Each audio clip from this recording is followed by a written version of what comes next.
जनतेशी कुठल्याही पद्धतीची नाळ नसणारे, आणि आता तर मी ऐकलं ते बाहेरगावी आहेत, म्हणजे मुळामध्ये ते आपल्या देशासाठी एक पर्यटक आहेत, जे काही 10-15 दिवसच आमच्या देशामध्ये येतात, देशाची बदनामी करतात आणि मग परत एकदा परदेशात निघून जातात.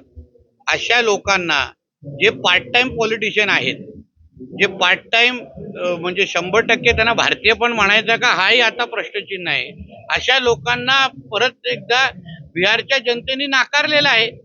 एका बाजूला वोट चोरीची बोंब करायची आणि दुसऱ्या बाजूला लोकशाहीची थट्टा करायची, हीच तर राहुल गांधींचा आतापर्यंत सवय राहिला असल्यामुळे बिहारच्या जनतेने परत एकदा आमच्या आदरणीय पंतप्रधान मोदीजी, बिहारचे मुख्यमंत्री आदरणीय नितीश कुमारजी आणि या आमच्या एनडीएच्या सगळ्याच पक्षाच्या लोकांना परत एकदा बिहारचं नेतृत्व करण्याची संधी दिलेली आहे. काँग्रेसला डबल डिजिट सुद्धा गाठता आलं नाही, डबल डिजिट सुद्धा गाठता त्यांच्या लायकीप्रमाणे त्यांना दिलेली आहे. त्यांना जेवढे त्यांना द्यायला पाहिजे ते पण मला असं वाटतं 6 जरा जास्त आहेत. त्यांना आणि त्यांना 0 मिळाला असतं तर अतिशय योग्य आकडा त्यांच्या समोर लागला असतं.